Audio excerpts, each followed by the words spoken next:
We're ahead by 20 seconds. It helps with the the hour I was late on Monday. I mean, at least my network adapter now works. Well, I had to buy a new one for $40, but it was gonna die at some point, anyways. I guess I don't have a wireless adapter in my own computer. I mean, I bought a cheap computer when I bought it. I just needed a computer. When my previous one died, la la, I wouldn't want this one to die because I've got all my Battletech stuff on it. It would be awful. But we've got not a full house today, but we've got quite a few people here. We've got Will from the engineering side. We've got Night Lancer that you might have seen on various places as well. So happy to have him here. We've got Krabby, who's there to help with the crab related issues. Icarius is here, and he might not chat a whole lot as usual, but it's fine. And we've got Tanky, who will probably chat for all of us enough, so it's fine. Elkite might show up. I've sent it to a few other people as well. We'll just see who shows up, and if some people have to leave, which is also a possibility. Today is going to be a rules-heavy day, let's say, because there's those rule changes that CGL have been announcing. And, we've got, I think those are the demo team packages, basically. At least from what I understand, it's been shared around on the various Battletech Discords and Megamech Discord. So if it's on the Megamech Discord, I generally would say it's either accurate or close to it. I've got someone that's new to Battletech here. Strange time to enter the community if they're just changing rules. It's none of the rules are massive changes. We're not talking 7th edition to 8th edition Warhammer 40K kind of changes here. It's mainly small changes and adjustments, many of which are questionable unless we look at the gear, where it's mostly good. At least in my opinion. We'll talk about it as we go. Oh, they took out semi-guided LRMs, did they? Well, it's not quite removed, but it's there. Can anybody else hear me? We're going to have a massive debate on that alone. I don't give a fuck, though. I'm keeping them.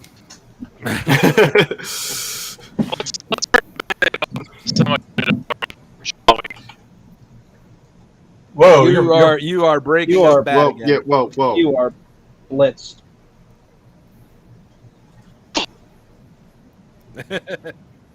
Bro, you are roboting harder than... All right, well. You're roboting harder than... beat me to it. Right come on. Come on. And I don't think it's completely removed from the semi-guided LRM, okay? First thing, we're going to look at the gear stuff. We're going to look around for it. Due to its power level, making a terrible weapon bearable. I want semi-guided ATM. Innosphere LRM. They have built-in Artemis. See, now that would be fun. Never mind. Let's start looking at this, because there's going to be a lot of things to look at. Tell me if anybody else has audio issues hearing me or the others here.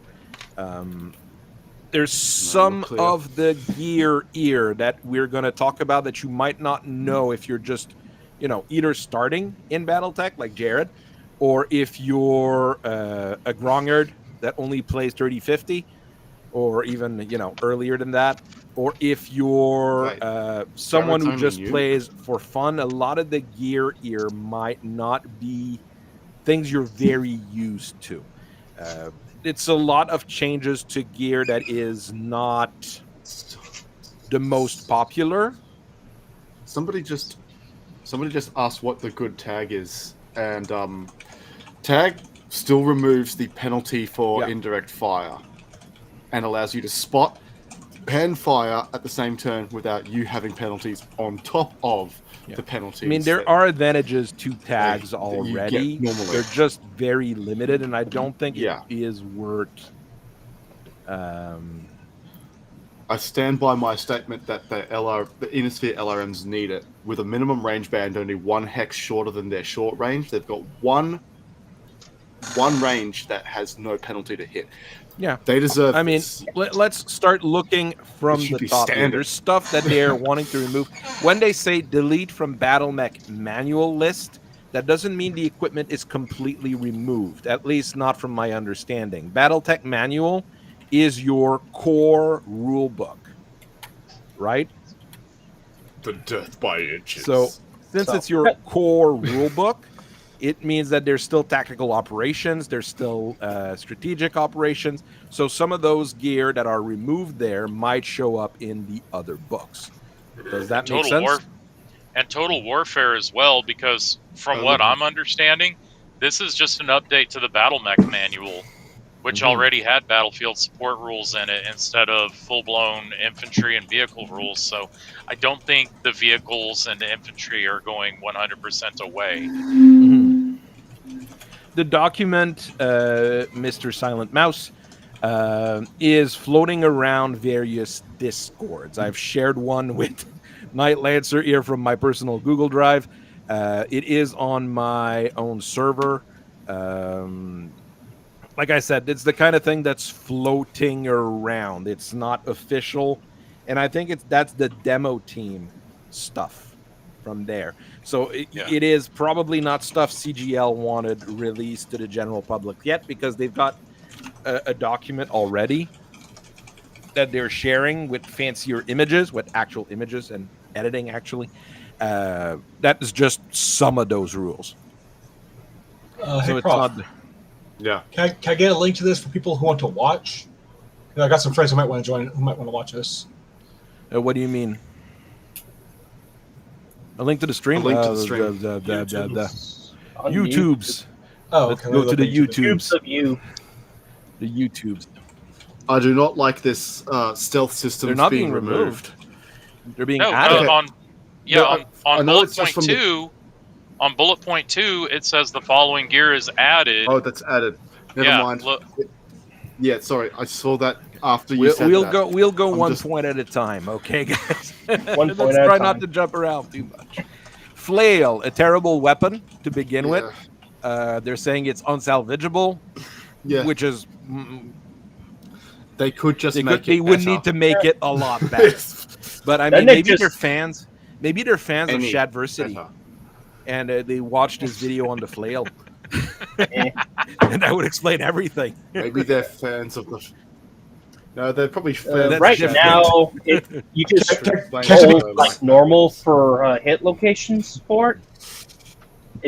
It doesn't do nearly as much damage as like an axe or something like that, but it's like full body instead of just upper torso. Yeah, it's a very odd weapon. Only one mech has it in the core rules, and it's a weird Stellaris mech to begin with. So, I mean, I'm not sure it's catastrophic if they remove it from the core rule book, basically. Same with mechanical jump boosters. I'm not even sure why those things exist to begin with. I've never used them, never put them on anything. Hey, no. The taser is actually better than the T-Stemp if you No, it's mechanical jump boosters. We're not talking about tasers. No. Somebody said, "God, please let me delete that stupid taser." Point man, I don't think there's rules changes for the taser yet, but I'm not seeing anything in here about T-Semp, tasers, Centurion, none of that.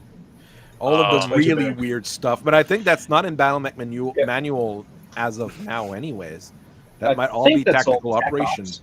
Yeah, I think that's all TAC ops stuff. I mean, maybe T-Semp, since they wanted it to be able to. I don't look. Mechanical jump boosters at the end of the day. Mechanical jump boosters are Daffy Duck, Looney Tunes, Wile E. Coyote, giant springs that let you go boing, boing, boing. And it's like, why would you do that? That's kind of someone's dumb. Messing with a lemon. Yeah. So yeah, make it go away. Free up some book space. Make mech jump boosters go away. I mean, I don't think that's a bad thing. Partial ed ejection system Core game is not campaign game. That's just the basic ejection system because they have to quirk or no a full head. It's actually a piece system. of gear. It's not a quirk. That's the it's actually his equipment. Yeah. Yeah, but there is the quirk full head ejection system for the hatchetman. That's a weird one. But what I don't like in that particular wording is not them removing the full head ejection system, which is from the core rulebook. Because I mean, it's really a campaign thing, but the core game is not campaign game. I do not like this bit of the sentence here. Can I tell Battletech is a campaign game. What they're saying can I in offer that, my brief opinion on that? what they're saying in that is basically that we're not going to do campaign. It's just eternal pickup, eternal casual pickup game. Yeah, Tanky, go.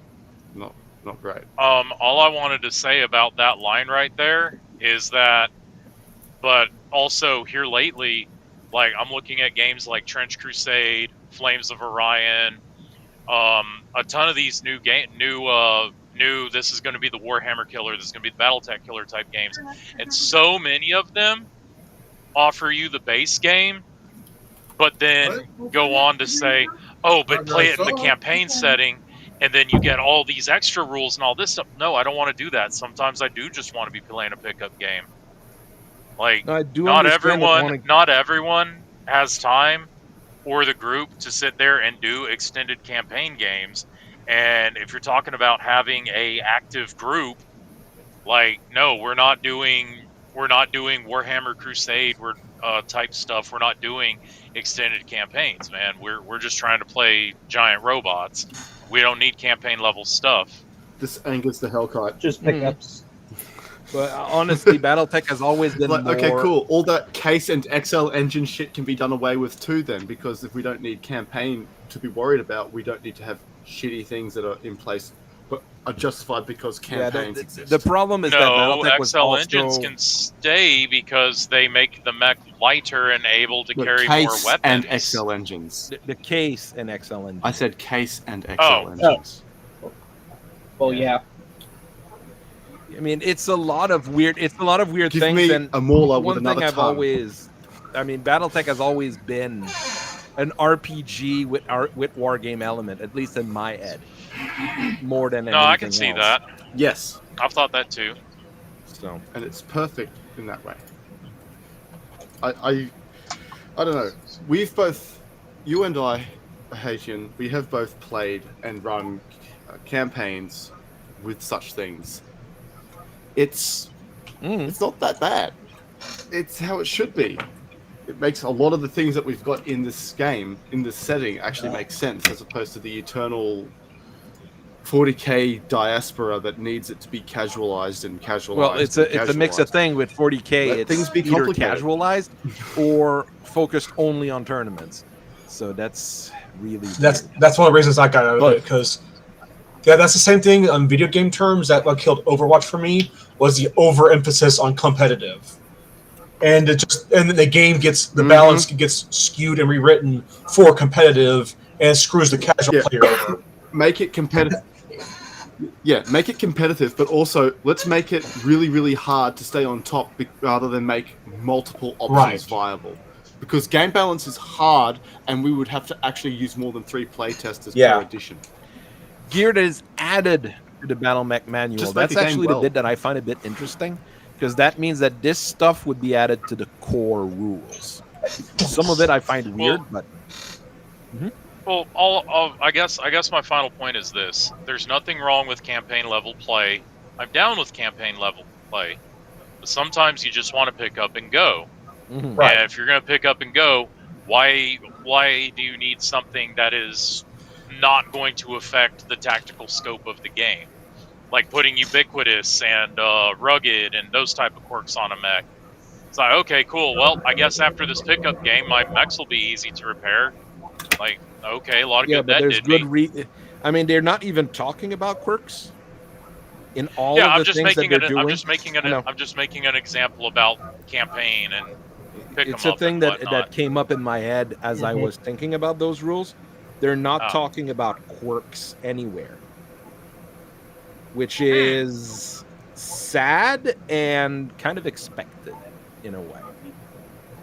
It's a bit different, to say the least. I will say this: like what they're removing is can have good effects in campaigns, but it's like flails in real life. They're only useful between consenting adults. Like if you have a consenting campaign, you can work with that. But yeah, a lot of the stuff doesn't work with pickup games. Semi-guided LRM, due to its power level, they're removing it from the core rules. I have a feeling that they're looking at a lot of the special ammunition, because we have some changes to special ammunition in this already as well, right? So I think they're looking at all the special ammunition, and semi-guided LRM is... Someone had their light mech tagged and eliminated, didn't they? That's exactly what semi-guided are supposed to do. I'm going to say this here now, and then I'll keep my peace on the subject. Certain mechs need semi-guided LRMs just to function properly. Any clan mech that you see, it's usually the B variants, which are the missile boats. You'll always notice they have their own tag in them. It's because it's still considered for dueling, but you tag and then you semi-guide into it. Otherwise, you're just another missile boat that's easier to blow up. Which is really interesting because they really shouldn't have gotten a hold of semi-guidance. Like in the lore. I mean, this... Well, they had Narc's are the first one who built it, so... I think the reason they're doing this with semi-guided LRMs is because, as we all know, you're supposed to pay a battle value tax for every ton of semi-guided LRM you bring, and people are overlooking that because you just crack open Total Warfare and go, oh wow, I can do that? Okay, let's go. And there's no mention of it about a tax. Same with C3. That's why in my group's house rules, we're about to add the table in there and the paragraph in there that shows how you pay for these things. We're not banning semi-guided LRMs at our group, but we are enforcing the battle value taxation. Oh, yeah. And I think that the best way they could have fixed this is they could have just left it in the battle mech manual, but then added a line that says, you know, the rule on how to pay the tax. And then it would have been a lot more measured and a lot easier. I have a sneaking suspicion as well that Battle Value 3 is coming, because they were talking about it. And I think Battle Value 3 will never have any taxes floating around. So that might be part of the thing as well. We don't have all the details there, boys. So,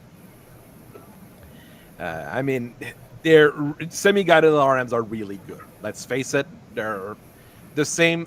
I find them at the same level as pulse lasers. They are some of the top tier weapons in Battletech. They are that good. So,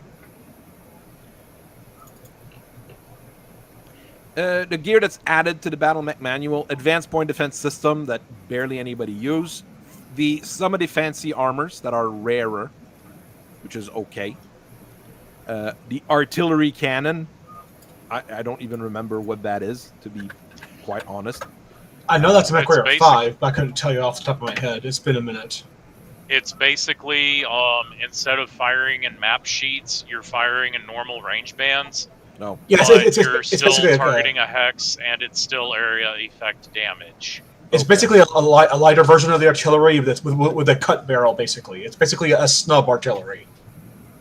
It's like the difference between an M1 155 and an M1 155. Yes, I know they both have the same name. One of them's got a long barrel, the other one's got a short barrel. But they're both 155s. Yeah, okay. It's not the size, it's how you use it. That's what she said. Hey, you can still do a lot of damage with a snub nose barrel. You can still do a lot of damage with a snub nose barrel. Centimeters. Blue shield that I don't even remember any regular mechs having. Quasimodo. Quasimodo? Yeah. The Zeus that Stacy Church gets in Starter Book Wolf and Blake has a blue shield. Yeah, but I don't think those are standard. Those are customs. Quasimodo's a standard. Yeah, Quasimodo's a standard though. So there's one. I think they want to I think they want to push it for Ilkong. Yeah, but it's not reasons good. only. Reflective armor is better in every single way. Yeah. Well, effective armor shatters if you look at it wrong. So there is that. Blue shield doesn't get busted if you get kicked though. Yeah, Reflective armor gets busted if you get kicked and punched. Blue shield, you just have to worry about because it has to be scattered into every location has to have at least one blue shield, and then you roll for it like MASC. It does the whole consecutive thing like MASC does. Yeah, we'll get to it. Other than getting punched, I mean, there's very few it does advantages the same thing as reflective. It's interesting. Command console being added to core rules. Huge. I mean, it's not. Yes. It's huge, but not huge at the same time. There's not that many mechs that have it, but it's a good thing because a lot of people have like it. So. Well, simple answer. That was it. The 9Q awesome. And at least 1 or 2 battle masters, minimum. Is there an Atlas that has one? There's an Atlas that has one as well, if I remember right. We have 3 Atlas. We have, I believe, 3 Atlas sculpts, 1 Atlas 2 sculpt, and 3 Cyclops sculpts, and 1 awesome sculpt. That's justification enough for Catalyst to want to put it in the book. All right. DR gels, okay. Bombast laser that they've completely rewritten to actually make it different. Shield and spikes in the basic, a little bit weird, but it's there. A pod and B pods, okay, sure. Not super fancy, but it happens. Radical heat sink, which is a decent piece of tech. Radical. Yeah, it's radical. Stealth systems. So Chameleon Light, Null Sig, and Void Sig in core rules. Big, huge, great. Wobbly's happy. Lord of Blake is very happy.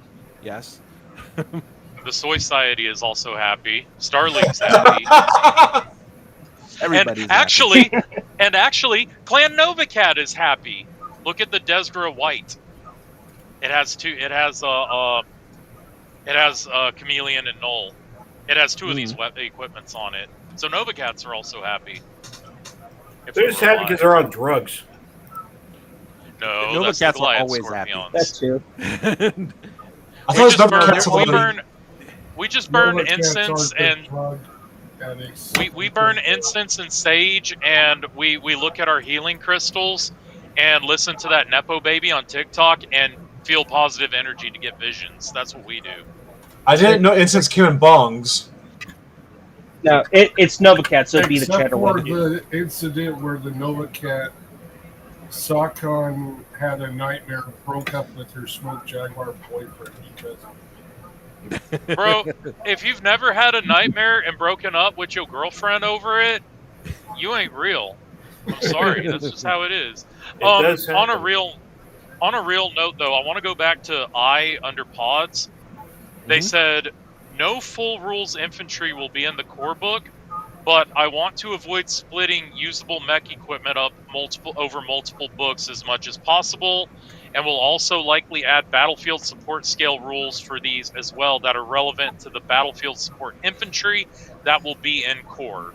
So we're getting those pods moved there and confirming that what I'm taking away from that line is that what I said earlier, there will be battlefield support infantry, but there will also be mainline infantry. So A pods and B pods will have, this is how they interact with battlefield support units, and this is how they interact with not battlefield support units. If any of that makes sense. If they wanted to make the game simpler, they're not going in the right direction doing that. But that's just me. I mean, that's what I'm taking away from my interpretation. If anyone wants to correct me, I'm open to it. Yeah, well, but they're adding it to the main core rulebook, though, from the wording here, which if you ever play in a tournament, a lot of those who are more familiar with the rules have a definite advantage. So now that's true for anything. More complexity to it. There's no way you can know every rule in the rule book unless you're. Unless you've studied this for at least a decade. Yeah. Quad turrets being added. That's good. What'd you say? Yeah. Quad nice. Okay, as a and Inferno Aero 4s, which are the most hilarious missile in the game. Smoke and Thunder Aero 4 missiles, acid missile, magnetic pulse missiles, smoke missiles, and thunder missiles being core rule. Smoke is, I mean, there's no reason not to use smoke. That's Thunder, the old thing. Fast cam. Thunder fast cam is. It makes the game complex, but it's very fun. Anything that has just an LRM-5 should probably just take smoke rounds anyways. You're not going to do much damage with it. Mm-hmm. Oh yeah, I mean it's. I know that the slime nerdy analyze guy will always say. He always says, load up on standard missiles, and then if you've got 2 tons of missile ammo, then you can worry about infernos and stuff. But honestly, when you got an LRM-5, you're probably better off taking smoke and doing some battlefield shaping for an advantage. Same with an SRM. Shadowhawk. Same with an SRM2, if you ask me. SRM2 with infernos will do something. SRM2s with regular SRMs, That's your anti-infantry weapon. Finally, we made a lot of SRM2s take tandems and see the other guys start crying. Yeah. I forget it's a 5D Marauder. I've never encountered them before. What are tandems? Like, what do they do? Armor piercing SRMs, basically. Ooh, crit checks every time. They make people very sad very quickly. I think it's an 8-up roll, and then they do a crit. I think something like that. Correct me if I'm wrong. I can't remember exactly, but it's violent. That's what it does. But you still have something very cheap breaking something very expensive. So load those up on warriors. Load up your warriors with them. A bunch of Pegasus, a bunch of Aracers. Cheap tanks, cheap hover tanks, helicopters, things like that, loaded with tandems. You just send them forward, shoot, and hope you crit something at some point. So you're just crit spamming. Okay. I can appreciate it. I mean, they haven't... The level 1, 2, and 3 rules have changed quite a bit over the years. I mean, that was in the 90s, early 2000s that they were doing the level 1, I mean, technically that was like Total War. Like, that kind of went away when I came back in around 2019, 2020, because it was like, I remember Total Warfare was like the level 2 tournament standard. The intro tech stuff was level 1 basic, and then level 3 was TAC Ops and Beyond. And like when I came back in, I was like, oh, so are we playing tech level 1, 2, or 3? What are you talking about, Tanky? Like, I'm sorry, I'm just remembering how it used to be, I guess. Yeah. They still use those rules for chaos campaigns because that determines your repair level and how much it costs to fix stuff. There's a bunch of things that are changing that we're actually gonna go through it. They're changing the command console, and we don't have the rule change here. And yeah, we'll see how that goes when it shows up. It'll float around at some point, I am sure. It says here that its command abilities will be revised for the new scenarios chapter when that stage of the revision is reached. And I think scenarios is going to be in missions in wave 4 or 5. Yeah. And I bet you what it's going to be is nothing more than on certain missions you can get an initiative boost or something. We'll see when it comes out. That's the only thing we can really say. Truly. They're making a lot of changes on either boat ammo explosion and everything explosion when you get it. For damage for explosive components. So your Gauss rifle, improved heavy lasers, PPC caps, a few other things there. the damage will now be the crit slot times 2. So improved heavy small laser blowing up will deal you 2 damage. Blowing up Gauss rifle will deal you 6. Well, depending if it's clan or inner sphere, 16 or 20. If I remember what page are right. you on, by the way? That's page. If it's this page, I had not included in the original document that I sent out. I had to do a revision. So. Oh, phooey. Sorry. Well, you skipped ahead from A through Q under Section 4, man. I was sitting here like, oh, let's go. So that's a bit of a change, but they're making a lot of changes for ammo explosion, most of which I am not in full agreement with. But this here does simplify a little bit, how much damage you take from blowing up an explosive component. It's straightforward. 2 times the number of crit slots. I can agree with that. Yeah, it's not a huge change. It's gonna make improved heavy lasers less deadly when they blow up, and that's about it. Wouldn't that make heavy Gauss rifles worse? Oh yes, it makes heavy Gauss rifles worse. There is that as well. Yeah. Well, no, it's limited by. It's going to be limited to 10 because clan construction is limited. I'll have case in them. Yeah, but no, it's not a. I'm thinking IS. Spear, heavy Gauss rifle. You can case it, so you can take less damage from it, I guess. And case to it every time. It's gonna be weird. It's gonna be weird when we'll try to get to that at some point. Yeah, I disagree with this rule change because it's hard enough to crack mechs, and you're just taking away from. Very few mechs I know of have the heavy Gauss rifle, so it's going to definitely benefit defensively. Mm-hmm. It's not fantastic. It's not awful. It's one of those. It's a change, right? I'm okay with it mostly. I would say. We'll go with that. I mean, if the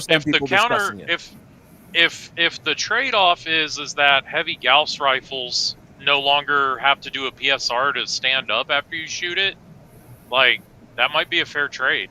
I think they actually did that. They did that, actually. Well, we'll get to it. I'm also thinking, like, if you have heavy Gauss rifles, sometimes they spill into the center torso as well. So would that also detonate, or is it just in the torso? I think it's still just location that's hit. Mm-hmm. Okay. I can live with it. It's just I do disagree with the premise. Yeah, this is what they're doing. They're playtesting those rules. Hopefully it's actual playtest. But I think this one you're going to have a few people disagreeing with and most people being like, meh, it's fine, and some people agreeing with it. It's going to be one of those cases where it's going to be a resounding meh. There's a change. Okay. I'm largely okay with it myself, but I'd have to see it in action. AMS is still too weak, in my opinion, with what they're doing. The big change is that you can now intercept 2 flights of missile per turn rather than 1. That's the change? Yeah. Dang, dude! Yeah. I figured they would have said, "Hey, make the TAC Ops AMS machine gun rule standard, and also extend it into a 1 hex surrounding you bubble that has a 360 arc." Yeah, I agree with the bubble idea. There's a lot of things that I would agree. That's what we did. My thing with anti-missile is just spend the ammo for return, and all missiles coming in are intercepted. That would make more sense. Right now, it sounds very weak as an increase. So remains I'm not to be sure. Seen, then, I suppose. It's still generating heat regardless, but it's only 1 heat per. So, this is a change that it's not that I disagree with. What I disagree with is that they haven't buffed it enough. It should have been better than what it was there. So, yeah, and AMS don't really carry a lot of shots per ton. 12 or 24. So if you just give it the full bubble and then just let it how many times you want to use it a turn. So you have to choose how long do I want my AMS ammo to last compared to. And hell, not only that, but like, why don't we just give it a full 200 bullets, like a full ton of machine gun ammo, and let AMSs take a full ton or a half ton, like we do with machine guns, since it's a friggin' machine gun. Well, technically, the clan version is a flechette thrower, basically closer to a Gauss rifle. But see, I didn't want to go there, but I was about to say, and before they retcon AMSs to go, actually, the ammunition reflects battery charges because it effectively throws up a bolt of static electricity like a missile taser. Like, missile tasers. Shut up! I want missile tasers. You just invented the greatest thing ever. Okay, let's freaking make it happen. That would be tight. Let's do it. Home Brewers Unite. Now I'm just picturing myself back in my old jail uniform with my taser in hand, intercepting Hellfire missiles. God. Not fun. But I like I like what they do when they talk about some of the new armors. Armor, anti-penetrative ablative, ABA. Problem, one of the new IO garbage armors.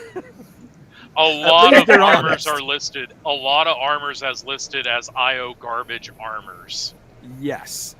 And I see that they're self-aware. ABA, I kind of agree. It is rather terrible. It's a little bit less terrible now. I mean, it takes 6 slots, provides 75% of the protection of a regular armor. So you get, 12 points per ton rather than 16? And it barely protected you before. Like, it didn't do anything really good. Now, basically, you're immune. You would be immune to armor-piercing weapons, so tandems, APs from our autocannon, and no true armor criticals. So if someone brings a ton of tandems... I mean, it's not... Now it's just a bad armor and not a terrible choice, you know. There's a benefit. There's a benefit now to choosing to take an armor that doesn't give you as much armor as other things would now, at least. Exactly. There's a reason you can make an argument for it now, at least. Yeah. Yeah. I like how under which one is it? Armor impact resistant. The rationale for their change is that there's no need to add an extra 100 words of rules solely to make this niche armor worse. I mean, yes. Finally, someone. I do appreciate the honesty and candor. Absolutely. That Zodal and them are putting in. Like, I have a feeling that this document will not be what they actually put out. They'll edit it and be nicer. Oh yeah. Pharaoh Lamb loses the protection from armor piercing, though. That's one of the rare debuffs we have in the whole thing here. I mean, in all fairness, it kind of was god armor almost. It's like, oh shit, it does all this and then some. Yeah, the Pharaoh Lamellar was really, really good.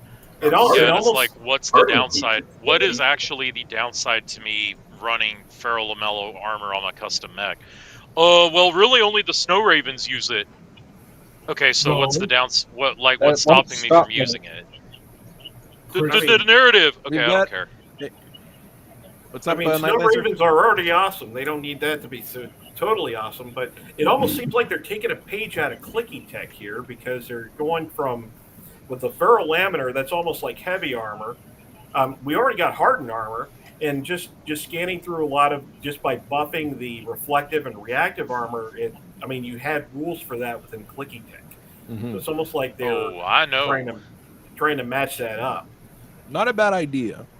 I mean, Pharaoh Lamellar, the only downside you have is 14 points per ton rather than 16 points per tons. But you take out 20% damage, and it makes you immune to any 1 point damage LBX. So I mean, Pharaoh Lamellar is really good. Now it's just really good rather than god armor. So that's not a terrible change. Let's be nice here.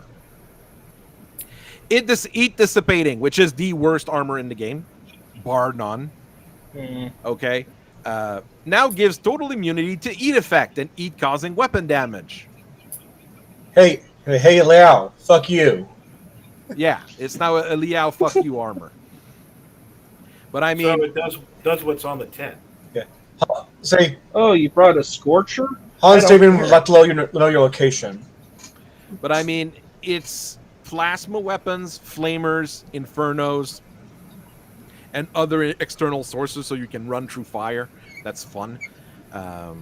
You can still take damage from lava. Okay, you don't generate EAT in lava, but you get slowed down and damaged by lava. So you'll still take damage from a plasma rifle, just exactly. No, immunity to EAT effect and EAT causing weapon damage. So they might need to. All damage to heat dissipating armor from flamers and plasma weapons is nullified, and the external heat effects dealt by flamers, plasma weapons, infernos, and all other external sources, including fire, are reduced to 0. The only exception is magma.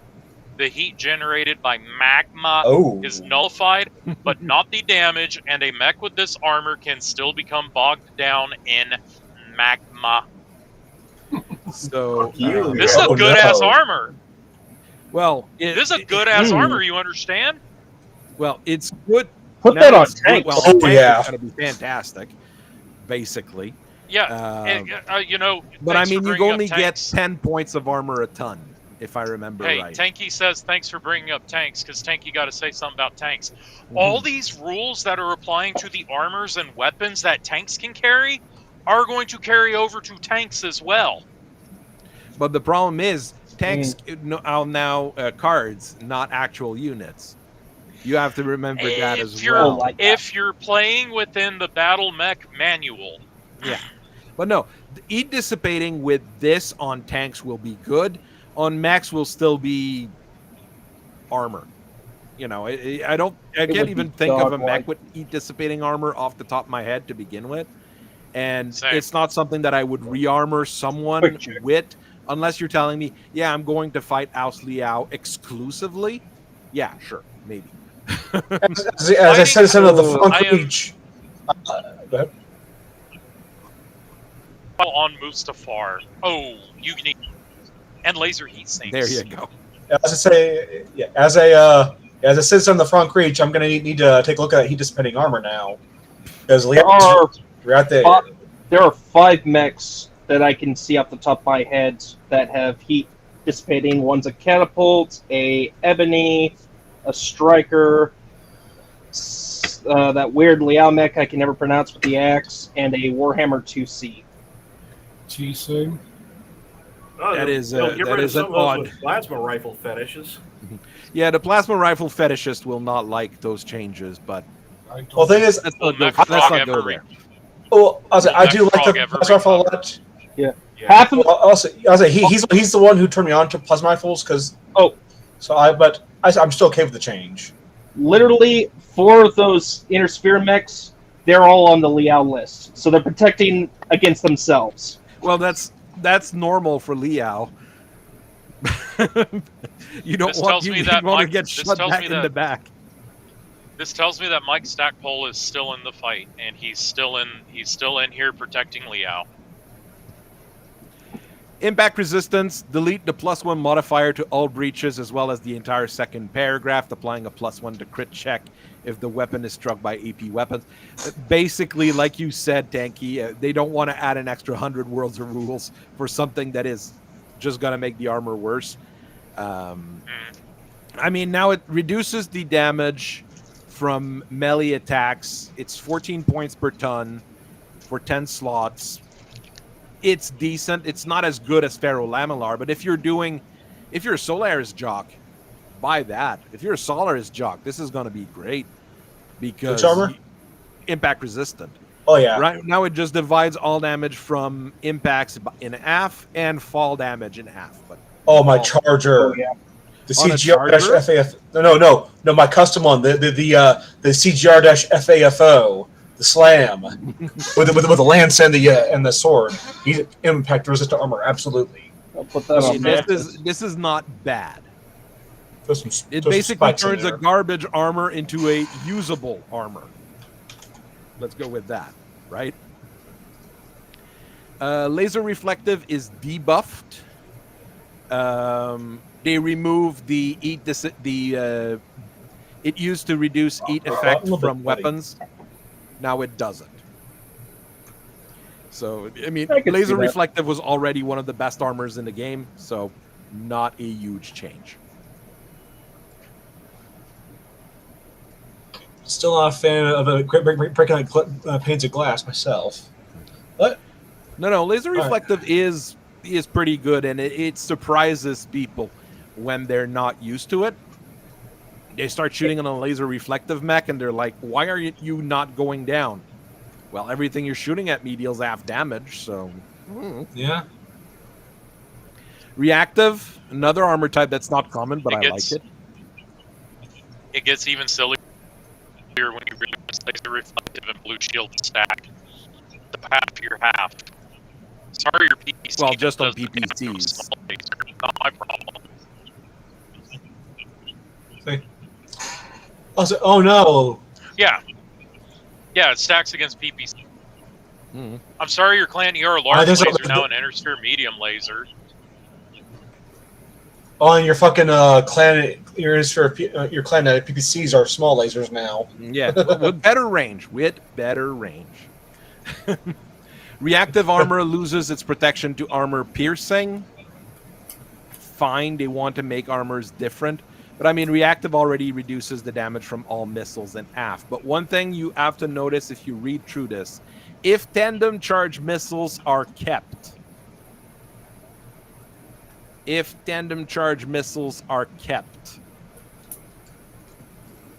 I am not sure they're wanting to keep tandem missiles. We don't have that in that bundle, but with what we're reading here, maybe. So, not a fan of them removing tandem missiles, potentially. They take the tandem missiles and do the same thing they're going to do with the semi-guideds and put them in an advanced level book. Yeah, we don't know because we don't have the details. So don't point it. But whether they do that or not, reactive armor should defeat tandem warheads because that's what reactive armor is designed to do, is defeat. The tandem missiles work off of a shaped charge with a follow-on charge principle. So the reactive armor would be able to defeat, if not defeat them, then at least reduce them to, okay, you just shot me with a regular SRM. Fuck off. Right. It wasn't the whole point of the tandem charge to defeat reactive armor? We'll see. I mean, I'm the only one who uses reactive armor in all my upgrade kits. So it's not like it's a common armor type, but I really like it because it's the same as a standard armor, just protects you against missiles and takes a few crits. So this is, for me, for upgrade kits, this is fantastic. But if they change it, it's not a game changer. Not in my book, at least. Okay. I can dig it. Rack change number 1. There's 2 rack changes. Actually, there's 3 if you start digging. But rack change number 1. Unjam attempts come with a big penalty. Yes. Yeah. Eliminate the must skip that turn fire to make an unjam account. So you will be able to shoot your other weapons while trying to unjam your rack. And still can't spot for indirect fire, but... Yeah. Yeah. So you need to walk, and that's viable. You need to walk. You can unjam and shoot your other weapons. Since it's a main weapon on a lot of mechs, it kind of makes sense. It'll help it, let's say. So I'm not this one here. Anything that buffs autocannons generally, oh yeah, absolutely, I would be happy with. I completely agree with that one. It's like, yes, and there's still a penalty. There's still, it's bad things can still happen, but it's not gonna fuck you over completely if something goes wrong. Number 2 change for rotaries, which is the one that I find a bit hilarious. No special ammo. Rack can now select caseless as their special ammo choice. Let's go. Let's fucking go. That's one I saw. When I saw that one. I'm sorry, what was that? I'm sorry, what was that? Caseless Rack ammo. can now mount caseless ammos. Good God, that mech's gonna go up in a fiery inferno. I know, because you only Let's take go. 10 damage for case protected ammo now. I Never mean, mind. let's do it. Let's friggin' do it. I'm fucking with it. go. I'm sold. I am so sold. I mean, that means that you can have a rack 5 with 1 or 2 tons of ammo and it'll be viable, which is not a thing that it happens now, basically. A rack 2 with 1 ton of ammo now has 90 shots. Yeah. Now, let's go. I will say this so far about this is, as much shit as we give CGL, whoever did this, he recognizes, there are problems with autocannons, because a lot of these changes either directly or indirectly seem to benefit autocannons. Like if you think about it, a lot of the armor changes. Sure. Honestly, personally, looking at caseless, I'm not even sure it should have a penalty of blowing up on 2s. You should lose the rounds or something like that, but I don't even think that guns should be destroyed or lost on 2s or whatever. Because, I mean, we have caseless rounds nowadays, and they kind of work, so why wouldn't they work in rotary autocannon and regular autocannons? Change caseless to generate double heat. And caseless generate double heat. That might be a change. Yeah. Well, and as a quick aside, where it says on an attack roll of 2, man, I had a discussion last night with one of our local guys, and I said, so let me get this straight. If I can get my targeting computers, pulse lasers, gunnery, all that stuff down to the point where now I need to roll a 2 to hit you, and I roll a 2, because I met the bare minimum requirement of hitting you, i.e. 2 or better, but by the book, that's actually a miss, and now my caseless ammo's, destroyed. Mm-hmm. That don't make no sense. That's rule discussion. Personally, I'd always say, if I was a game designer, well, I am, but a pro one, let's say, success always beats failure. So as a player, if you roll a success, you should always succeed.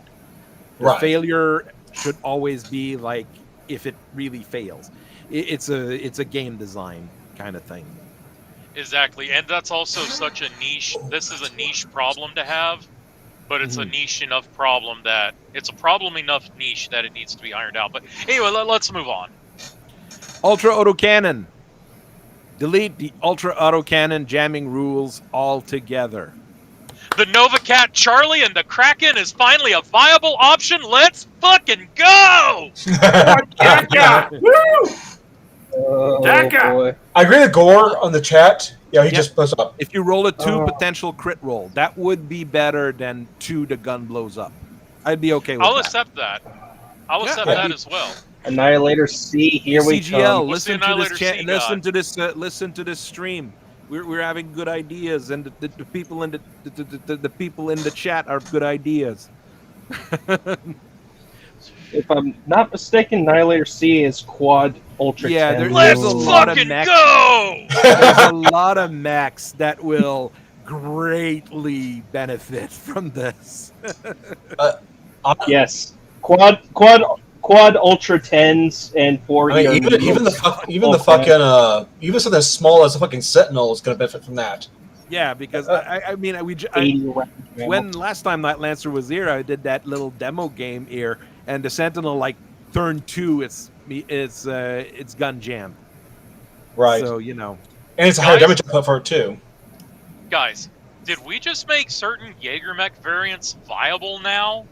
Maybe. No, there's still Jaeger mechs. But think about it. I don't know. The rotary Jaeger mech is going to get more bullets to shoot. The ultra Jaeger mech is going to not jam. Like, it's now a viable combatant. And they say here, like, Star League Originals, original recovered prototypes and things like that would still jam, but that was ironed out. Right. It's basically trying to tie into the lore, which I like that. Yeah, this has been like a problem point since forever. So it's fine. This one here, everybody should celebrate.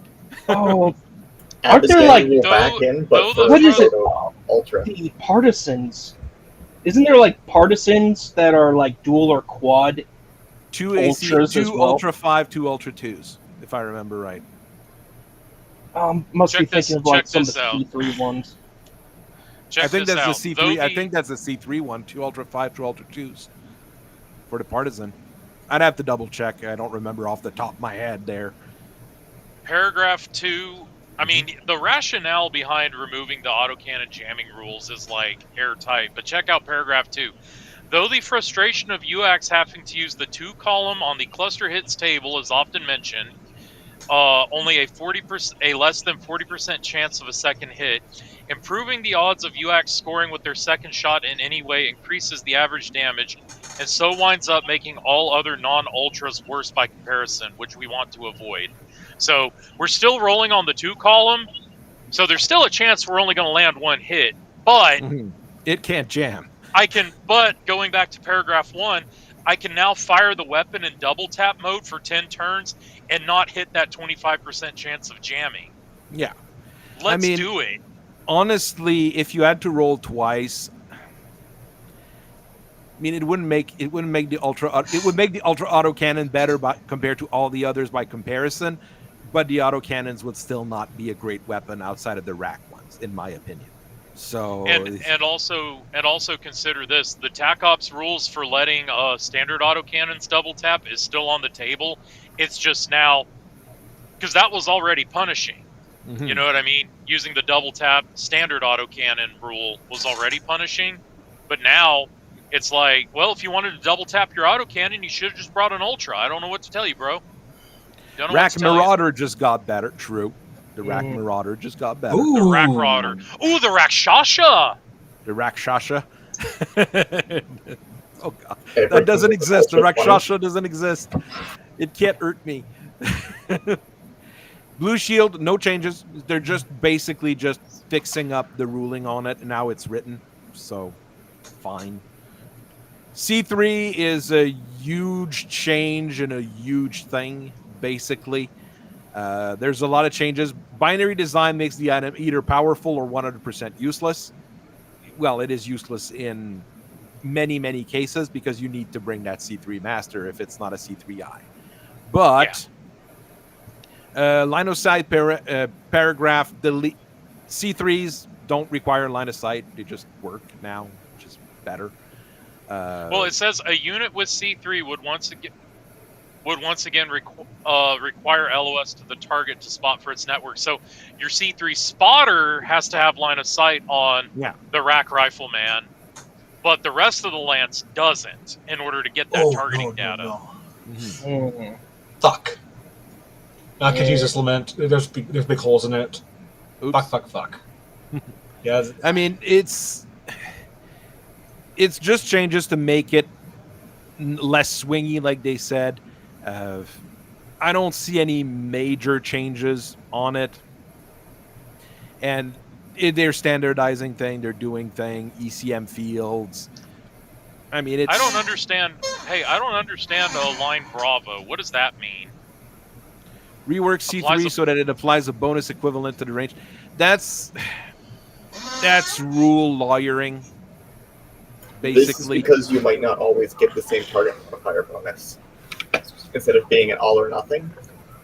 Because the ECM degrades it, so instead of just giving you the full range bonus, it gives you that, and then you can apply ECM effects later. Yeah, it is. It's just odd. to make the math easier. But I mean, everybody that I know just say like it's not like you shoot at +4 and then the C3 gives you a -4. It's just you shoot as if you were at short range. So it's a little bit weird. This is rule lawyering and wording, the kind of stuff that you would have like in a tournament, somebody going like, but it says something like this is just a lot of weird stuff. It's cleaning, like, as I read through rationale, it's like we're making things more airtight and cleaning up a lot of whataboutisms. So I mean, it requires me I got to read this on my own time, but it seems good. Yeah, it's not a bad change. ECM basically your ECM never nullifies an item unless the mech or its item is directly in the ECM radius. Merely drawing a line of sight through an ECM radius has no effect. Basically, you have to be in the bubble to be affected by the ECM. Not there's a bubble in the way, it blocks the thing. Not a like big. It's not a big deal, and it's how I normally played it personally. So that's how I thought it was always supposed to be anyway. There you go. But all those people who bought multiple Savannah Master salvage boxes so they could run the mobile ECM, because all the Savannah Master interdictor has is an ECM suite, are now crying and coping and seething. And you know what? It's your fault for doing that. I don't know what to tell you, Bubba. Exactly. Now, to clarify for Mag, the for the C3 is more expensive if you have a complete network. But like if you take like a mech that has a C3, you don't pay the battle value tax for it. For having a lone C3, that doesn't work. That's what I read earlier, at least. Yeah, but as soon as you have a full network, you're fucked. I mean, look, you can. Then the network has the increase, right? Every mech in the network has the increase. You can bring a mech with a master and 3 slaves. You can bring 6 C3Is and not pay for them, but you can't use the C3 bonus. Yeah. I don't know why you'd want to do that, but that is an option. You can be dumb and do that, yes.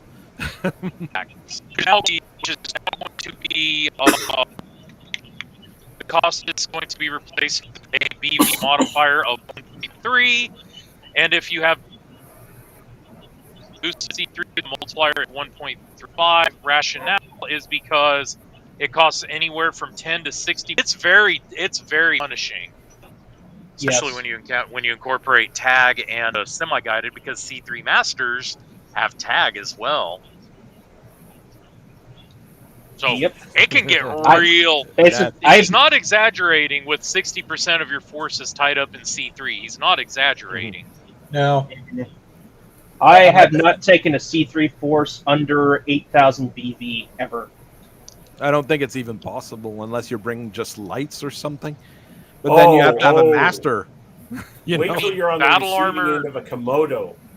And a Komodo's a great mech. Oh yeah, the Komodo is underrated. It's especially with C3I and at an actual 8,000 battle value point, they lit me the freak up. I mean, it was brutal. I mean, if you get MRMs at 8K, if you get a small vehicle with a C3 master and like a bunch of battle armor C3, you could probably fit that. Yeah, but how useful is that against 8K of just normal tanks or mechs? Oh, the Komodo hey, don't shoot the messenger. Hey, man, hey, chill out. Don't shoot the messenger, man. I'm just saying. I'm just theory crafting. Flamer, the only big change that they're making to Flamer is just to make the Flamer generate each rule core rather than a special rule. I thought that was a base rule. I mean, that was a base rule, I think, originally. Then it got into a special rule, and then it... So this is nothing special. I mean, Flamers in general, weak in anti-roll, mech roll. I think it's weak in general, except against infantry. So I'm okay with buffing Flamers in general.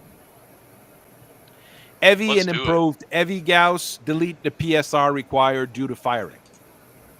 So no longer have to do a piloting skill when shooting your big gun. Finally, those Hollanders won't fall over so much. There you go. The Fafnir will stand fast. Until someone pushes it and it falls over because it's got no arms.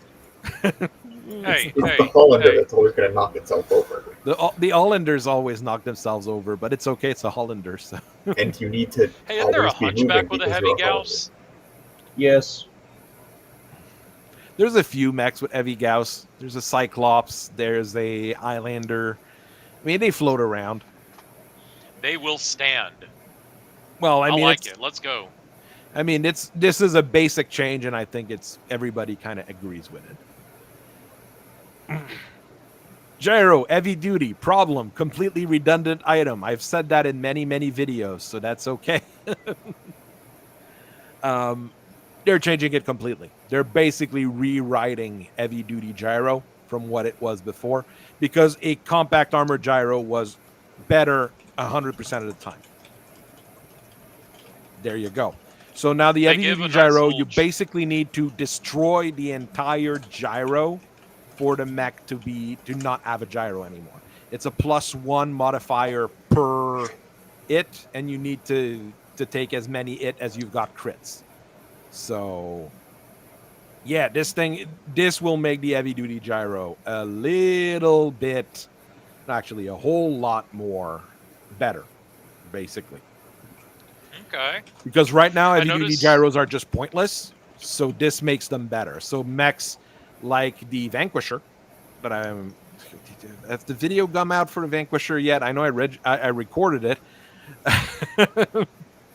Not sure if it's live yet. Which one is live yet? Which one's the last one that I put? It was the Shrike that was the last one that I did. I just didn't upload the Vanquisher yet. So the Vanquisher with the heavy duty gyro is going to be better. There's a lot of mech in the Jihad era that have heavy duty gyros that I think are going to benefit from this a lot. And yeah, I'm not the only one. Logian says the same thing, that it's a good change. They did the math. They actually did the math, yes. I mean, like we said 10 minutes ago, and I feel like we're going to keep saying it, but like the guy who's behind this, like, he has thought about this shit. Like, this is some gourmet level shit right here. They actually did a good job with that gear stuff, which is saying something. I mean, credit where credit's due. Yeah. Bombast laser, one of the worst weapon in the game, which is saying something. The T-Simp's still worse. But you just said something. Which is saying something. Never mind. The I'm fucking the off. Bombast fucking off. is a complete rule change. Basically, it's completely changed. The damage bands change. The ranges change. The penalties for shooting it change. It's a complete change of a weapon. And who uses a Bombast laser here? I considered it. There's an Eisenfaust. The Eisenfaust has one. There's a configuration of the Strider. Not the. Is it the Strider? Yeah, it's a configuration of the Strider that has one. Can't shoot it because it doesn't have enough heat sinks, but it has one. Someone just make a very good point. A C3 Black Hawk Coup is a terror now. Yeah. Ooh. Oh yeah. Well, it's always good here. Where can you find this PDF? Well, it's floating around the internet. This was one I've made myself off images that were posted. So it is hard to get the full thing here, I'll be honest. I have it on my Discord. I can share it with some people. It's floating around here. I mean, honestly, the Bombast laser change might mean that you might see it being added to things, but that's about it. So not a big change. And that's never a bad thing, because like an argument you see and hear a lot is that a lot of these new designs are kind of stagnant in that it's like, okay, we changed an armor type, we changed a structure type, but at the end of the day, what's the new what's the new Thunderhawk out of the Ilclan era book, right? It's just a Thunderhawk that carries 3 AC-20s that can indirect fire. Yeah. But we already had a Thunderhawk with 3 Gauss rifles and a Arrow 4, so like it's going to open up, these changes are going to open up, and we're going to be able to see and make new mech designs that we don't have to sit there and go, yeah, I put a Bombast laser on it because I wanted to be different, but Bombast laser really does suck, but I just wanted it to be different. Now it's like, hey, I put a Bombast laser on here because it's kind of good. It's neat. It's like, neat. I just think they're neat. Yeah, call me Marge. I just think it's MASC changes. MASC failure is quite harsh, especially compared to Supercharger, with which MASC is increasingly being ignored for.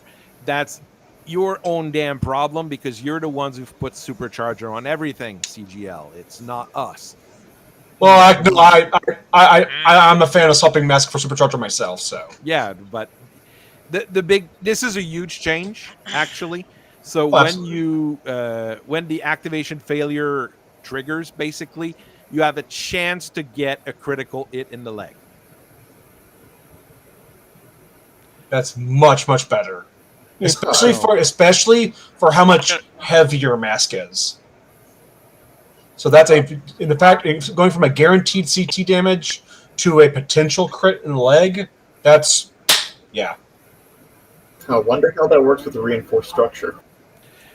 Last time, oh lordy, now big you're if true. Getting there. So last time I used MASC, right? It was myself and my son, and we were playing against some folks.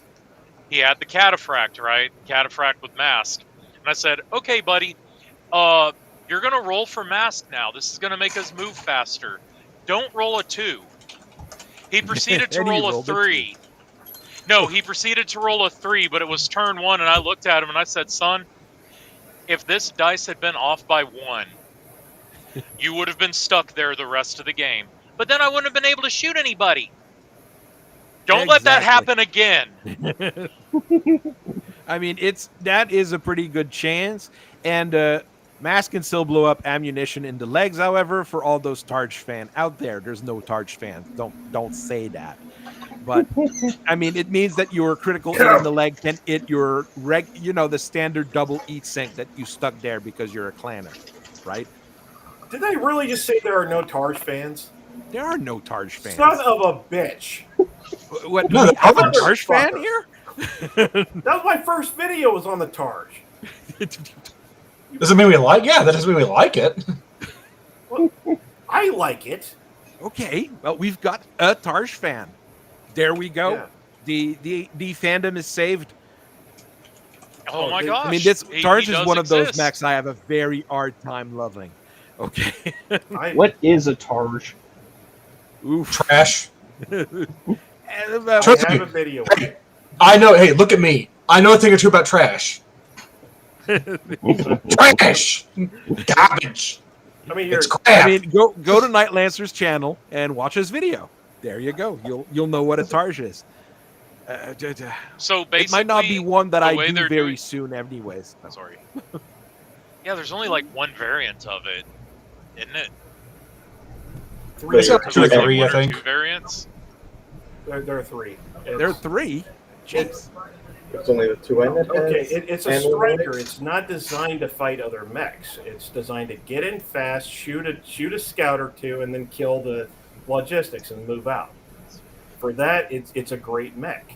For a mech on mech combat, yeah, it's terrible. But I will shut up and. It's so fine. I just have a quick question then. So the way MASC is working now is that if it fails, I now have to roll to see if I generate a critical hit in my leg. Exactly. So there's a chance you won't even roll a critical hit in your leg because you need what, an 8 or better to get a crit, right? Yep. And if you have reinforced structure, that's a 10. But how will that?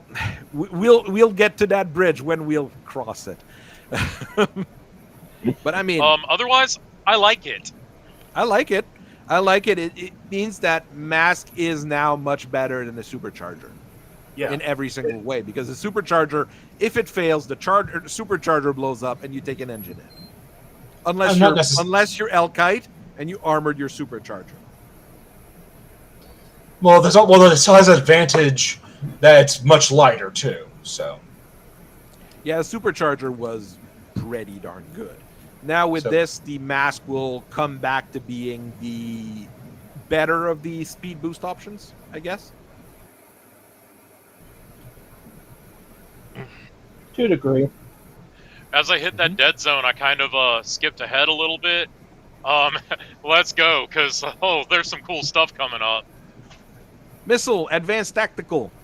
Clusters change from 5 to 6. Okay. Sure, okay, it's fine. The clusters are now in blocks of 6 instead of blocks of 5 with the advanced tactical missiles. I guess that makes sense. Let's look at the rationale.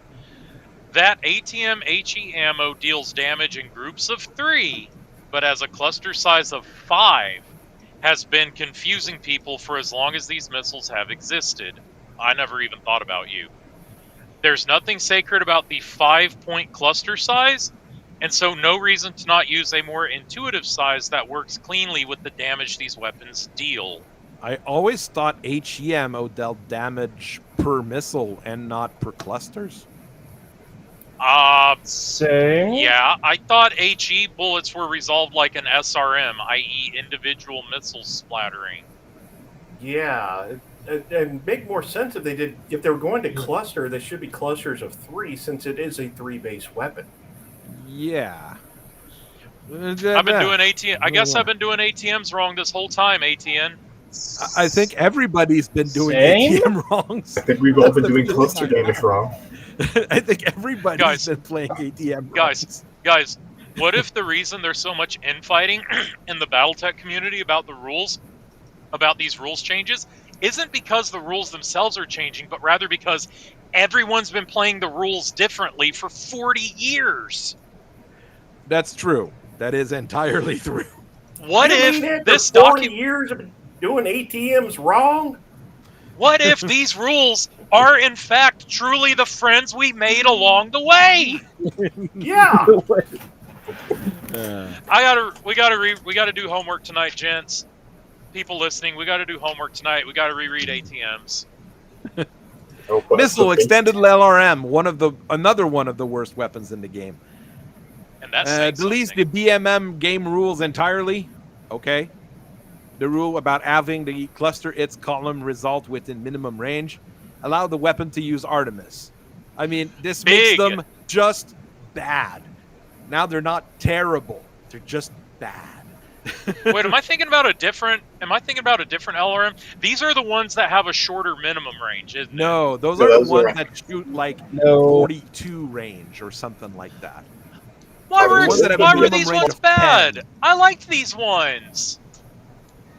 It's okay. It's okay, Tanky. We know you like weird things, okay? I want to put these on a Targe and have my Targe running around on this map sheet while I bombard you from 3 map sheets away, dude. And it's not artillery. So if Huntsville's listening, hey, it's not artillery. It's a direct fire weapon. They have a minimum range of 10. Yeah, they have a minimum range. Oh, it's got an of absurd 10. minimum range. But before, when you were shooting into minimum range, you were only rolling on AF. So if you were shooting an extended LRM-20, you were rolling on the 10 column rather than the 20 in the minimum range. Now you roll on the 20. So they're better. ATMs haven't been around for 40 years. You are right about that, Silent Mouse. Okay, yes, right. I was being hyperbolic. Forgive me. You could armor your legs. Yes, you can also armor your... I like armoring IPS, personally. It's a place that I like to armor on some things. I mean, it's not bad. For Artemis, why not put the Artemis on the extended LRM? That's perfectly fine. I have no problem. Didn't want to have Narc, no. And he took out semi-guided, so...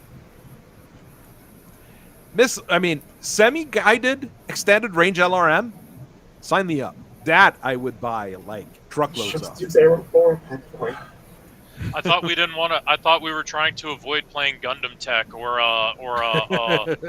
yeah, I thought we were trying to avoid playing Gundam Tech. Like, I love playing Gundam Tech. What do you mean we? You got a turd in your pocket?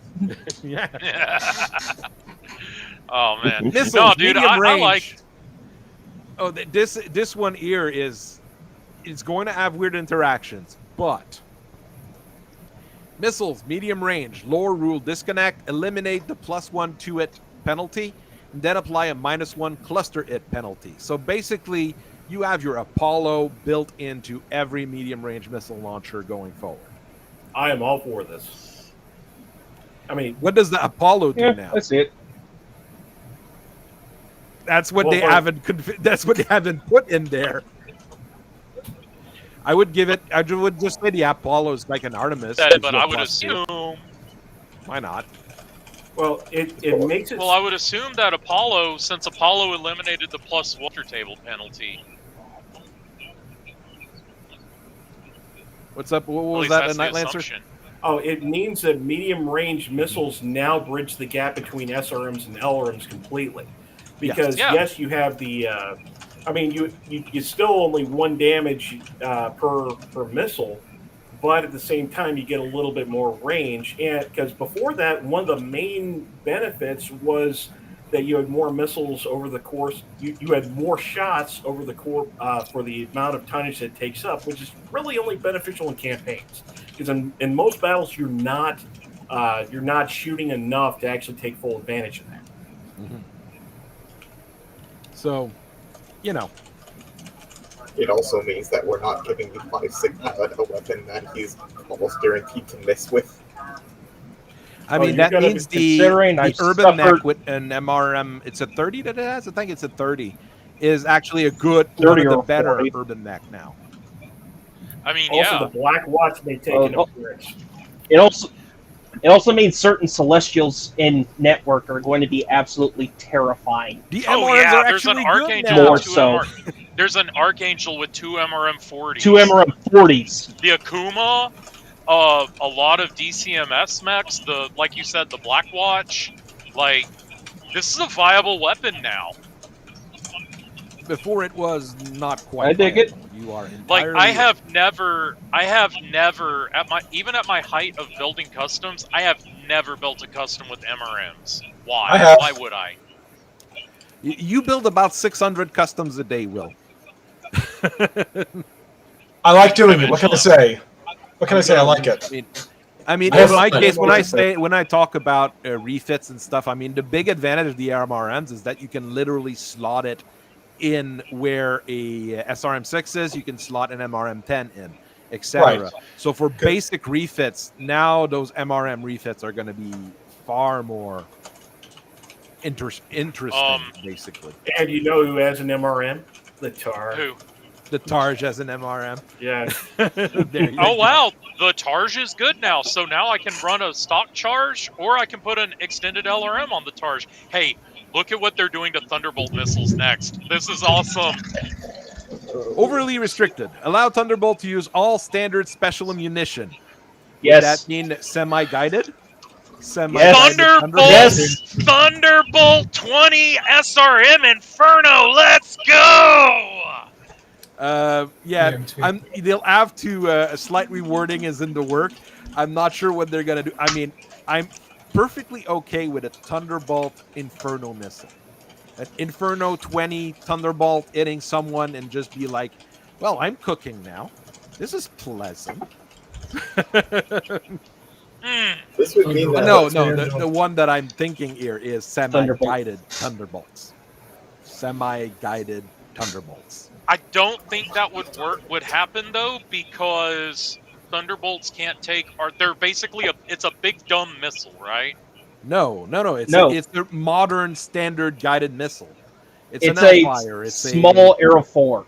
Yeah. Oh, then yeah, let's go. Matter of fact, let's let Thunderbolts take Artemis 4 and Well, no, Artemis won't come out. Okay. Mag Pulse. Mag Pulse. What would Artemis 4 on Thunderbolts do? Increase the clustering? The Artemis will change the clustering on the Thunderbolt. It doesn't cluster. But we'll see what the Narc does, and then you can have Narc Thunderbolt. And the Narc Thunderbolt. Wait, hang on. There's one sentence here under rationale. I considered adding additional protection versus AMS since this weapon is especially vulnerable through being just one missile, but I'm also trying to improve the uptake of AMS. I didn't want to work at cross purposes here. I say give them protection against AMS. No, they need to be weak against the AMS. That's their weakness. They need to be weak against the AMS. You know what? And even there, if you go and talk to Elkite, he will tell you that it's not that weak to AMS because it's on a 1 to 3 the missiles intercepted, and a 4 to 6 it goes through. I mean, it's better than you've got a 1 in 2 chance of dealing 20 damage rather than reducing the damage of a cluster. So I'm willing to concede this point because I have an indirect fireable autocannon 20. There you go. So and it used to be that it dealt half damage in the minimum range. Now it doesn't. I'm not going to that complain. Thunderhawk's good now. I'm never going to complain about upgrading the Thunderbolt. The Thunderbolt is one of my favorite types of missile. So I'm not going to Isn't there a complain because Behemoth? there's a Behemoth 2 with eight Thunderbolt 5 launchers on that Yes! thing. I am so happy. 8 indirect fireable autocannon 5s, raining tandem charges from 4 and raining infernos from another 4 down. Let's fucking go! This is why tandems were removed. That's why tandems will be removed. I have Good a answer. conspiracy about this here because look at what they're doing. They're increasing DACA and making ridiculous amounts of missiles and overly huge missiles. They're bringing orcs into Battletech. This is the Battletech. They're bringing Battletech back to its roots of Macross and Oh, you Dogland. get? I'm okay with it. Is you sitting here complaining you get? Well, red ones do go faster, so. Yes. I'm ordering a go. King Crab with 2 Thunderbolt 20s. That's a thing to order, yes. I would do that. No, I'd do it in a Narc heartbeat and with these iNarc rules. missile beacons. This is a big change, honestly. Read problem. All right, what we got? Narc always Problem. loses to Artemis. Yes. New rules for Narc. Apply a -1 target number bonus when it's plugged in, like the iNarc was. Okay. Ouch. That means that Narcs are now very good because every single missile that is Narc capable takes as a -1 to it on whatever it tags. So nowadays, the Strider with 2 Narcs and just a small laser is not going to be a joke. He's going to be a threat. Great, you can use that instead of single Indirect fire using a Narc for targeting does not need a spotter. Yeah, basically you shoot and the the missiles automatically own to the guy there. Huge. Yeah, the Narcs were fun when I first read it in 2750 because I'm old. But then you read Artemis, and Artemis is just better, always. So there you go. iNarc will take a hit from that though, because iNarc used to do that, and now the basic Narc does it. But iNarc, you've got those explosive pods, you've got the EMP pods, you've got all sorts of funny pods. So, you know, it's good. It's supposed to be longer range now. Yeah. Have that one pod Yeah. that lets you shoot an explosive. The blow up pod. Oh, Guys, I have a big brain idea here. Create a narc shot that instantly nullifies T-Sim. You can call it Narcan.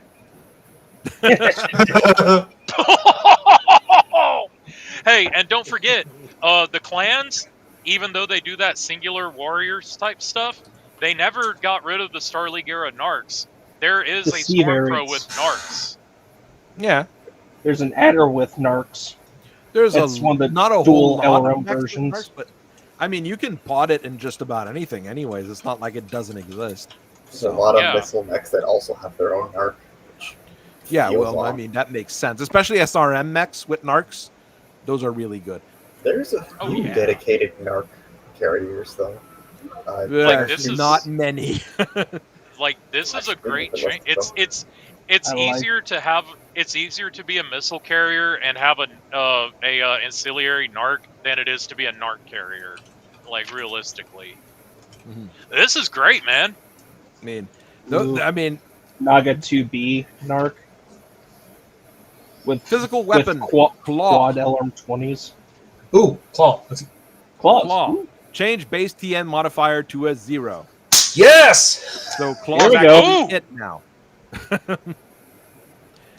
It's just because they're making the punch better, Ooh, so they're making the claw better in comparison. okay. because no one's punching and just kicking. Oh, the Jade Hawk is gonna be lit.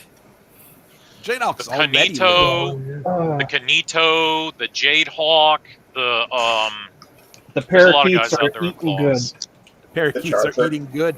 Just if the charger punching. If you're making a charger with claws, yes. Lance is a whole rewrite of the thing. Now I'm interested. basically, when you hit, you have to roll a 9+ to deal 1 internal damage, and the damage is not modified by TSM. And if a mech with a lance is hit with a charge, and the first location facing that charge damage is applied with the armor remaining. It's a rewrite. They made it better than it was. It's an improvement on it.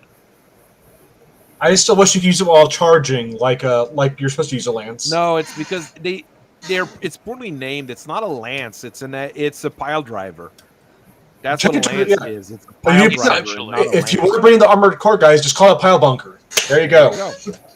Okay. Hey, the thing quick. is, I'm okay with that because one sec, man. Because that's when I designed that charger I mentioned earlier, the slam. That's how I intended to do it, like turning the barrel fist into a pile bunker. So hey, I'm cool with that. What was it, Tanky? I just wanted to say real quick, rationale Einarch.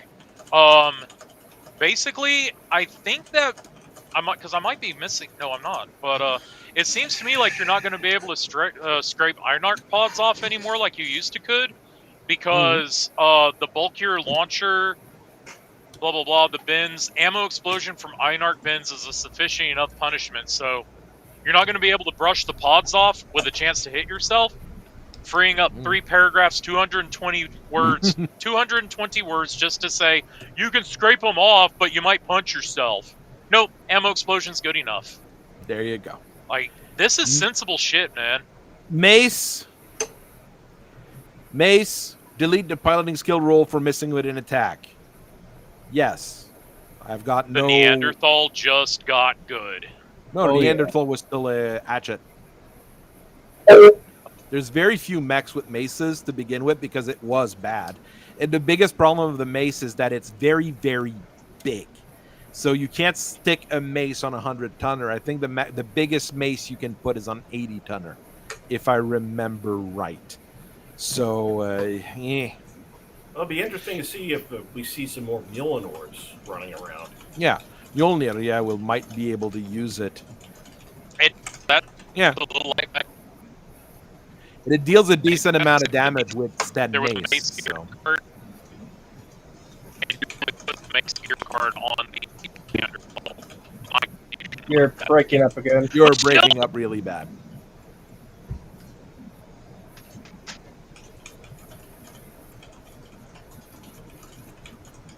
Beep, beep, beep, beep. I got about half of that. He'll be back. Well, I tried to see if it just refreshing him in the stream was fine. Retractable blade. Remove the blade destruction check, so you can't lose your retractable blade by attacking with it. Fine. Wob is eating good. This is a great addition. Just makes it usable. It basically means the Celestials are getting better again, but I mean it's not a bad addition here. Could they be playing with Can I drop for a sec there? Mm-hmm. What's the change to the retractable blade again? Remove the blade destruction check. Piercing optional rule becomes standard. Yes. So when you hit, it yes. should pierce and the blade can't break. Not okay, nice. Hey, especially because my diva thing going on, I love it. I'm loving it. Okay, shield rules are already fucked up. They're writing more shield rules all over the place. There we go. Let's not go to shields too much because wall of text replaces wall of text. Let's replace one wall of text with another wall of text. That's basically it. Pod B and M, a weapon type that is one shot, externally mounted, and meant to explode, is treated as internal ammo if hit. Basically, you don't take ammo explosion for B and M pods. Makes sense. Yeah. Not a huge change. I don't think it's. Oh no, my ERA has been detonated. Roll for internal ammo explosion. Ammo B pods change, raise damage from 20 to 30. That's probably that's the only real damage change that we've seen. So it now goes from killing 2 battle armors to killing 3 battle armors, more or less. 3 elementals. Yeah. So, I mean, that's enough to render a that's enough to render a standard elemental point, which is what most newcomers are running these days. Yeah, let's go. I mean, it's not bad. I mean, it's not a bad change. It doesn't mean the B-Pod is much better, but it's not bad. PPC cap, overly restricted. I'm not sure about that. You sure about that? Sure about that? I'm not sure about that. Oh, still. Delete an attack result of 2 with the capacitor charged PPC burns out the system before it can fire is deleted. Reduce the ammo explosion damage to a fixed 10 points. Allow it to start the game charged. Okay. This is okay. I have no problem with. The rest is also more or less okay with. The thing is, PPC caps on regular PPCs and on heavy PPCs and ER PPCs are not that great. But on light PPCs, PPC caps are deadly. So this just makes a thing that was already deadly even deadlier. So at least they'll be explosive. Under rationale, while I've got a bit of service here, under rationale, this is just another case of having a bunch of added balancing text for an item that doesn't need it. You know what that line reads to me? Mm-hmm. It reads as though when TAC Ops was originally published, it's almost like Randall and Lauren and them just wrote this shit up and threw it out there without playtesting. Which is possible. So, Last in region A, I agree. Watchdog CWS, almost no purpose to its existence. I would say no purpose to its existence. It was basically a Watchdogs, an ECM, and a light active probe mixed together. Now it will be an ECM and a regular probe mixed together for 1.5 tons. Okay. 1.5 tons, 2 crits, gives you light. It gives you probe and ECM. So you save a half ton by sticking the 2 crits together. In its current state, its only hypothetical possible utility is on a vehicle that has all but 1 slot full but wants a light probe and an ECM. Extremely niche. It was also useful on Protomechs. Extremely niche. Extremely niche, yes. I'll take that. So it's a little bit of change on record sheets, as they say, nothing big. Now, special munition changes. Because it reports its probe range rather than its ECM range. Mech Factory does that as well. It only has a range of like 3 or something. It's like, yeah. Well, this is a full-size ECM suite. What's my ECM? Fuck this equipment. Yeah, fix it. Yeah. Protomech gang. Gorgons marching forward. Autocannon, armor piercing, ammo multiplier times 0.8. So they increased the ammo load of the armor piercings from 0.5 to 0.8. So the ammo bins are now 36, 16, 8, and 4. This is the biggest changes on the AC-20, because on the AC-20 you used to have 2 rounds. Now you have 4, so you technically double your armor piercing load on a AC-20. You can now bring enough ammo to actually kill something. You will bring enough ammo to kill something. Deleted the +1 target number firing penalty. So no more penalties for shooting your APs. Improve the crit roll check for all but the AC-20s. Why? Because they want to, I guess. I don't know. They want more armor piercing to be useful. They want the game to be faster, so that might be why. Could be. I mean, it makes it to where now you can take a bog standard hunchback, and instead of saying, okay, you only have 4 shots, make them count, now you have 8 shots, make it count. So, which is a lot better. Thing. Yeah. You can make it count. It doesn't have a penalty.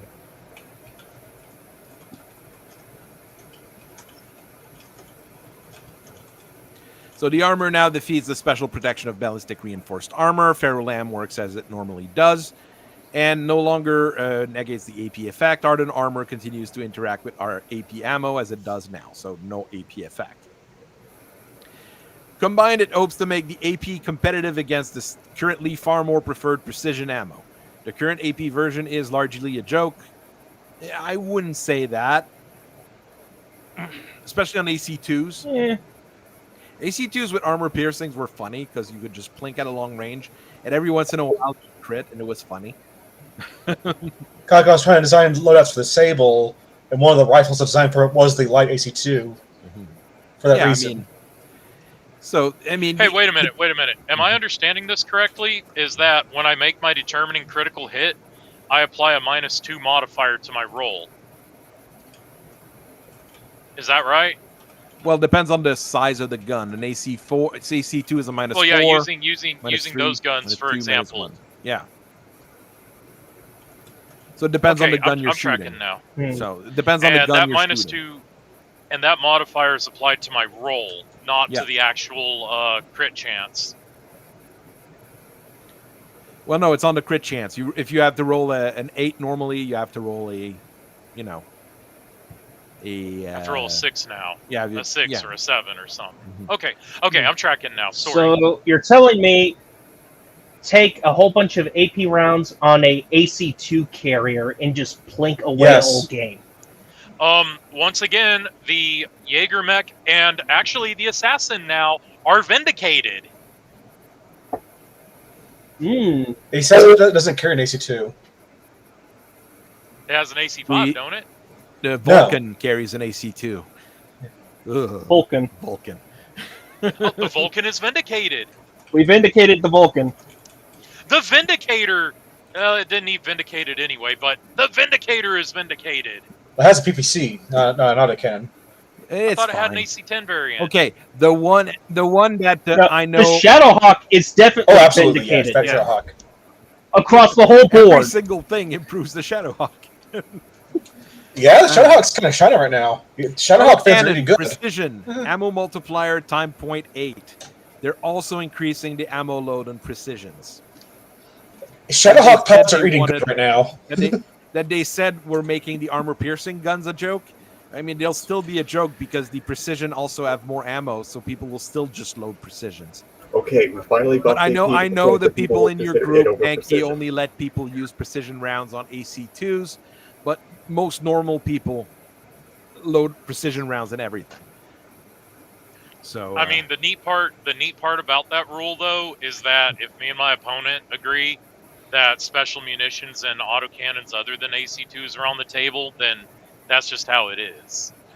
Shadowhawks are not vindicators. Be professional.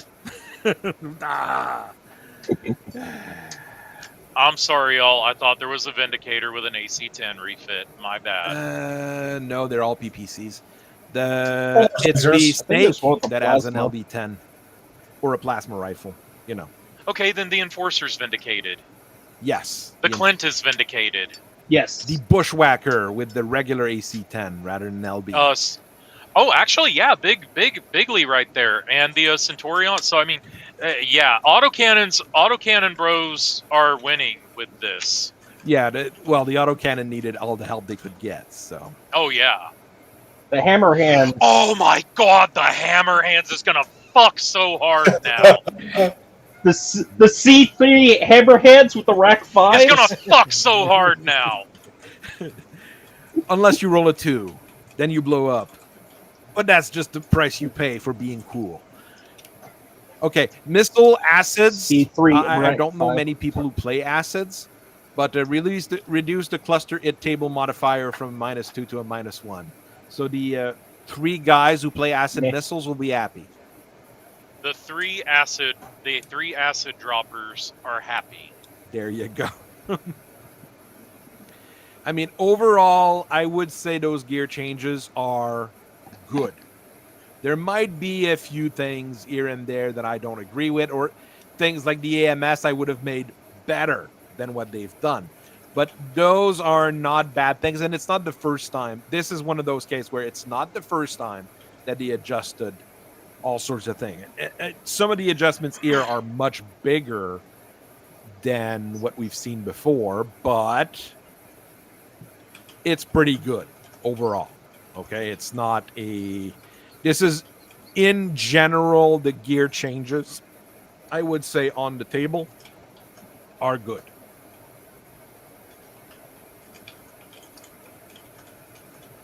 So I think we're all in agreement that CGL might do something good there, which is surprising. We happy. I'm happy. I don't think we'll have time to go through the other document in full, which is the actual rule changes. But we wanted to look at the water rules, because I think Will wanted to look at those, because that's the only one that I really agree with to begin with. You know? Yeah, but today's a positive stream. Today's a positive stream. We don't do those often. Yeah. I'm not sure who did this, but I gotta give props to whoever wrote this. A lot of these changes are solid. And what I like is that it doesn't make any one thing absurdly strong. It makes a lot of things that were trash viable or fun options now. And that's always good. Absolutely, I agree. As far as the gear changes and stuff, like, I'm ready to implement them right now. Like, let's go. I would be okay with most of those changes as well. Rack 5, yellow jacket. When is he gonna stop firing? I don't know. He doesn't jam as bad anymore. Oh, one of the gun jammed. Oh, it's not one of the gun jammed, but he's got two, so there's still one shooting. And then it unjammed, and then the other jammed. And yeah, it might be a lot of fun. Oh, hey, dude, there is an obscure VTOL in 3145 TRO that has a chin turret mounted Ultra 10. Man, that thing's... It's a clan, yes. Yeah, that thing... That's a clan VTOL. Dude, I got to get that thing in the game, man. That thing's gonna fuck. That's Scandia, I think. That thing, yeah, they look like the VTOLs from Terminator. Oh, yes. Or something like that. Fact check me. I think chat. Fact check me. I think it's the Scatty Swift VTOL. Yep. SKADI. Scotty. Yes, Scotty. And a chin turret and 2 ear micro lasers. Oh, those things are sexy. And case. Those things are not... And it goes 10-15. what's the BV on that? 923. You know, cases ammo for like mixed rack 2 is even better now. How fast? And the AC-10s. 10-15. It's in a chin turret. 10-15 movement.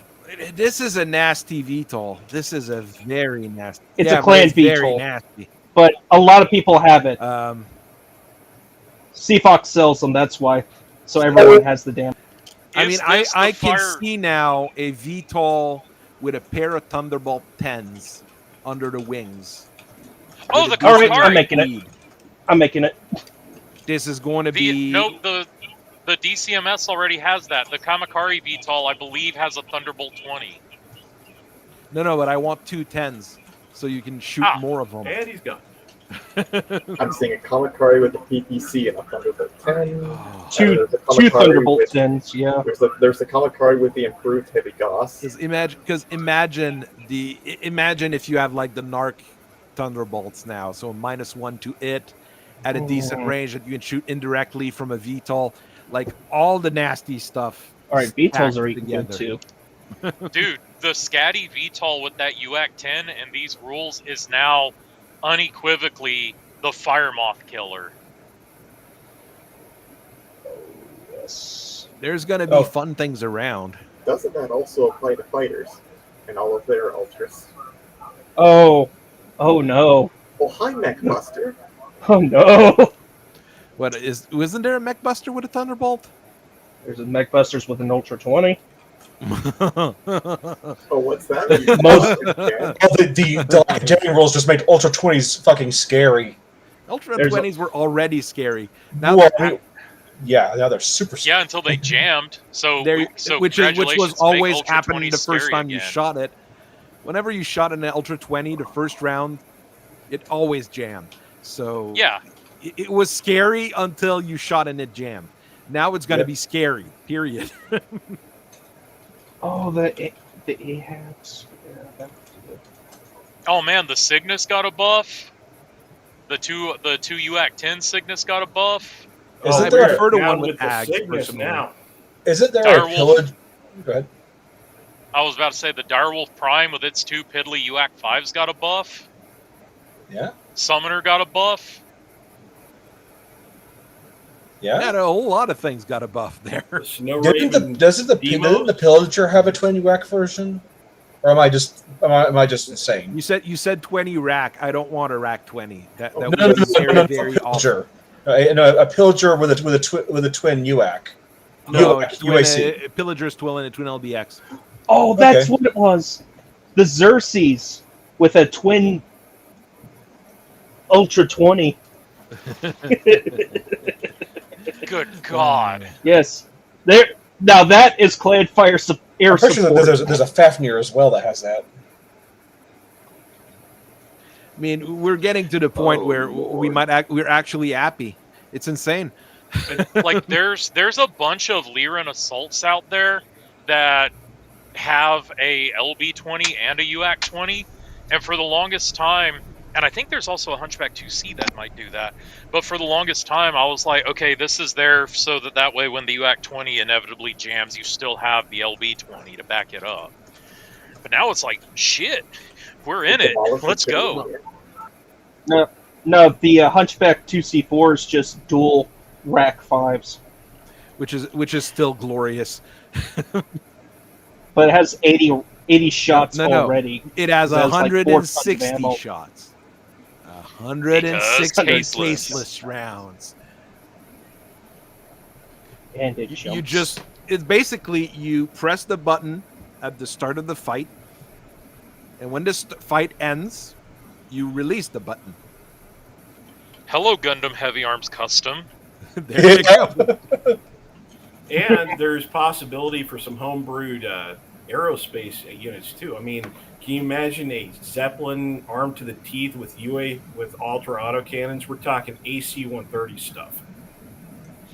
Don't Karita has something like that? It's in TRO Vehicle Annex. I think it's called Cloud 9 Airbase, and it kind of went down in flames quite literally because airship and Zeppelin rules don't get to bring a ton of armor. They're very lightly armored for their size and their battle value. But I mean, a ship loaded with Ultra 2s just floating around over the battlefield and just raining Ultra AC-2s down for the entire game. Whee! And the new Thunderbolt rules would make a proxy for a B-52 holding like a whole bunch of ATACMS equivalents. I mean, we know the B-52 is still flying in 3150. They will replace it, and they will replace the airframe soon. Okay? Grandpa Buff never dies. Nope. I do actually have 4 3D printed Torrents. My Texas buddy got them set up. So I can, in fact, bring a strategic bomber wing to a game. All right, guys. I got dropped for a while. The dog, he's sitting at the door and staring at me, so he needs to go out. So we're just going to look at the water movement rules. That's the only one we're going to look at because that's the only one I agree with. Okay, I can wait for that then. Yeah, you can wait just a minute, Finch. All right, let's do this. Step 1 water is +1 movement point when you're walking through it, plus any level change movement point. Step 2 is +2 movement point, plus any level change movement point. No piloting skill roll for entering a water X if walking. If walking. So you are no longer Bruce Willis in Unbreakable. So if you touch water, you die. Now you can actually go in water with your battle mech. +0 piloting skill when entering a new. Oh no! Finish. +0 piloting skill roll when entering a new water X any depth beyond 0 if running or jumping. So it is you get no piloting skill roll for entering a water X if you're walking, and if you're running or jumping, you get a straight piloting skill. Fucking amazing. So now you have a reason to not use the piloting section as your dump stat. Because, I mean, okay, well, I have a 4 or 5 pilot. Well, that's still a 5 up, man. Good luck. Have fun. mean, there's a lot less piloting skill rolls that you have to do for going into water, which is not a bad thing. But what I think the biggest thing is water is safer in general. So you know that Avatar. So you know that Avatar OU that has UMUs, 2 LRM-15s, C3, and 2 SRT-4s.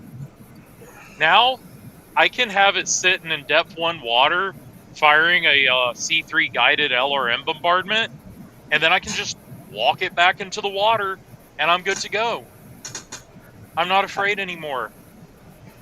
Nova pilots are going to be so happy. Oh, yeah.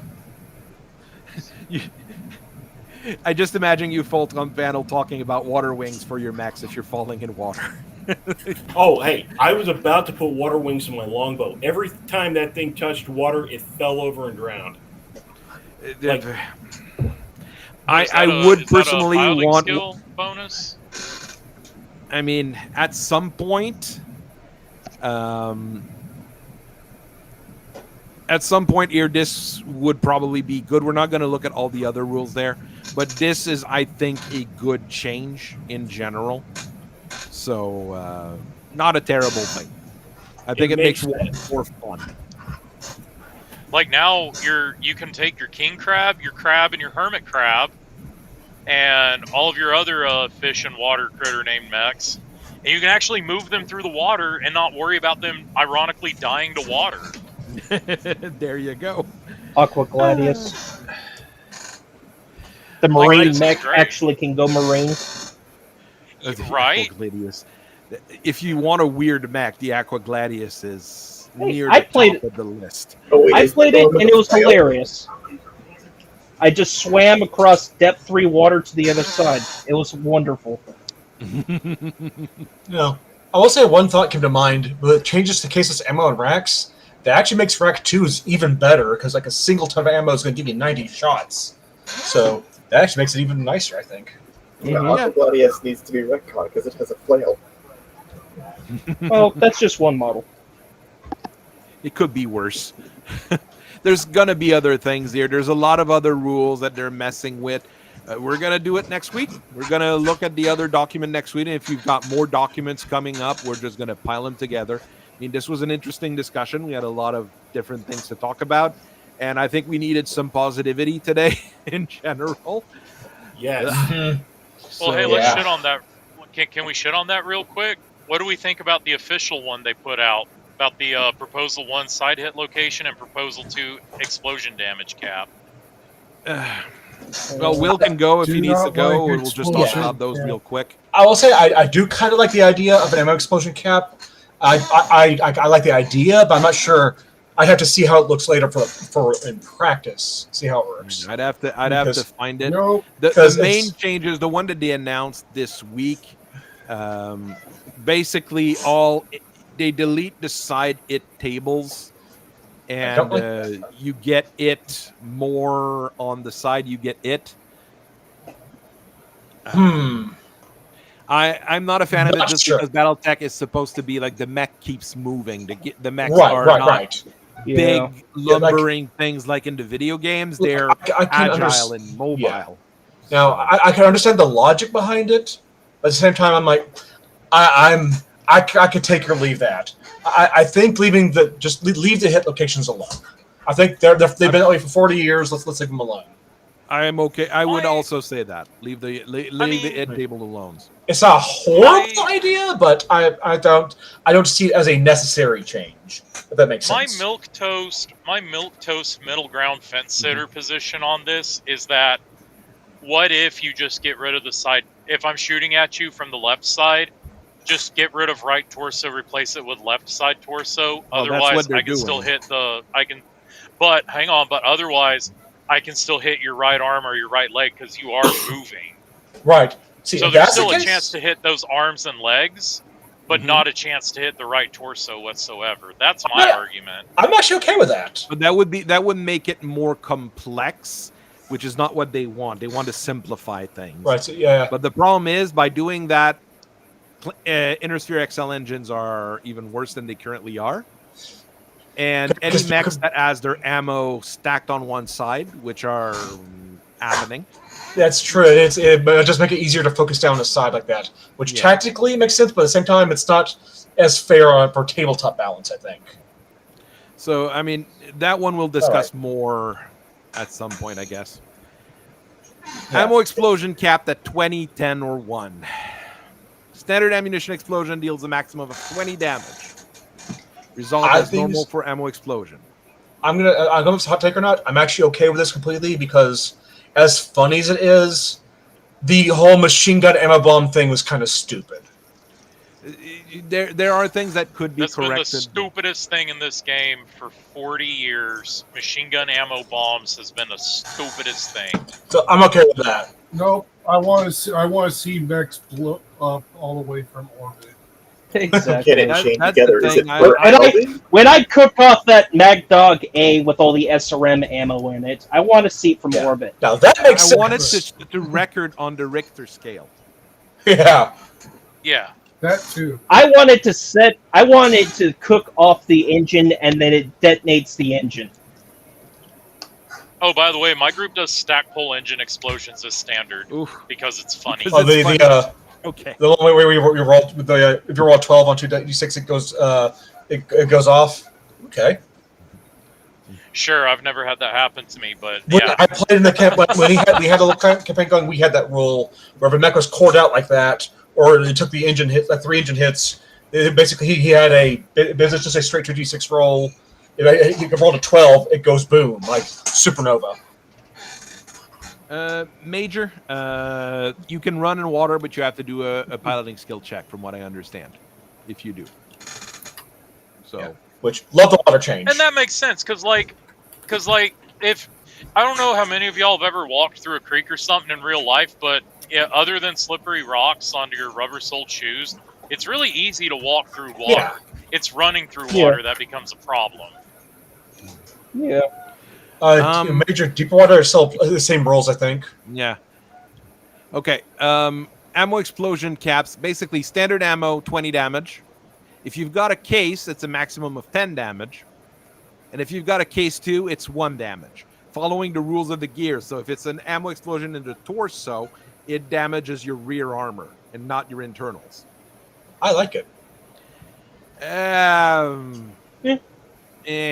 It makes it a little more survivable, and again, it doesn't away with the because that's a problem. They want the games to go faster, but then they reduce ammo explosion. But well, at the same time, it also gets rid of, like I mentioned, the whole machine gun ammo bomb thing. So you know what the solution for the machine gun ammo bomb is? Make machine gun ammo not explosive. Fair. I'd be okay with that. I mean. Or compromise and say, okay, it does 5 damage, or some fraction of the remaining ammo, because those bullets are still zipping around in there, hitting stuff. Mm-hmm. So it's going to do some damage, but not the ammo bomb it is. Was anyone actually calculating how much damage the ammo actually was supposed to be doing, or just saying this mech is down dead? With a machine gun, it's the mech is down dead. Yeah. And, I mean, I keep hearing an argument that these ammo rules are going to be benefiting the assault and heavy mechs, to which I counter with, number 1, 20 damage or 10 damage on your heavy or your assault mech is still 10 or 20 damage on your heavy or assault mech. It's still going to hurt and not be fun. There's some heavy mechs that can't take that 10 damage. There's some assault mechs that can't take that 20 damage, 1. And then 2, if Catalyst didn't want me to run all these heavy and assault mechs, why are, I think 80% of the Lance and Star packs so heavy and assault mech heavy? If you don't want me to play heavy assault mechs, then why are they cool? And that too. Why did they make the heavy and assault mechs look so cool as well? There's a lot of things there. This one here, I'm really not sold on. Yes, 20 damage is still a lot of damage, but if you get it with a true armor critical, that 20 damage goes to your armor. It doesn't go to your internals. See, I would change that to do internal damage myself. Yeah, that's what I was thinking. It was supposed to be doing it goes straight to your structure. Now, admittedly, on some of the sculpts they're doing now, aren't they moving ammo bins and stuff to the further more visible in the outside. So if they're doing there's that, always been a mechs with the that's exposed ammo feed. Gotcha. So okay, so honestly, I do like it because it makes mechs feel tougher, but they're also remember they're also buffing the other weapons too. So because remember with the other buffs, that's gonna make the armor criticals more common. So it's gonna they're gonna create a meta where it's just spam crits until ammo goes off. Especially with more AP being thrown around. Exactly. Hopefully, if there's more AP thrown around. I mean, I'm not sold on it, mostly because, well, Battletech's been around for 40 years, and those rules have been around for 40 years. You're changing something that's 40 years old because... Well, that one I can actually see as a viable change for, and something that could actually be a problem. So I'm willing to see more of that one, see how it plays out. And as far as playing it out is concerned, they are taking feedback on it. This is definitely one of the updates that is going to need feedback. But I will also point out, this rule ought apply to tanks and aerospace and shit as well. So, yeah, that's going to be can help. That's going to help. That's going to help tanks. This and is if you didn't want to help tanks, actually work. And if you didn't want to help, tanks, if you didn't want to help me out, why did you have a whole Kickstarter centered around bringing them into the game? Yeah, exactly. Here. We will see how that goes. I have full faith and confidence that they will be posting feedback. They'll do an aggregate and say X amount of % of you thought it was the dumbest thing ever, and X amount of you thought this was really good. You know, I think it's going to work out. Okay. So, I mean, we'll see. We'll have to see. I mean, if we have discussions like this every once in a while, and they actually, look around and not ban everybody that's discussing it, maybe we'll get somewhere. And we'll probably have to do some play testing because some of these rules may make sense to us now, but once we start rolling dice, we may find out they're total crap, or we may find out they're better than they were. Right. Okay. All right, I'm going to take the pooch out now. I'll see you guys later. And we'll end the stream on this anyways. So I hope everybody has a nice rest of your day. Be nice to your moms. Be nice to your dads, too, because they're important as well. Hell yeah. And, fuck pirates. Hopefully we get more discussions on this. Remember that you can join the Discord. The link is in the description of the video. Remember that you can reach me in various ways. And have fun, everyone.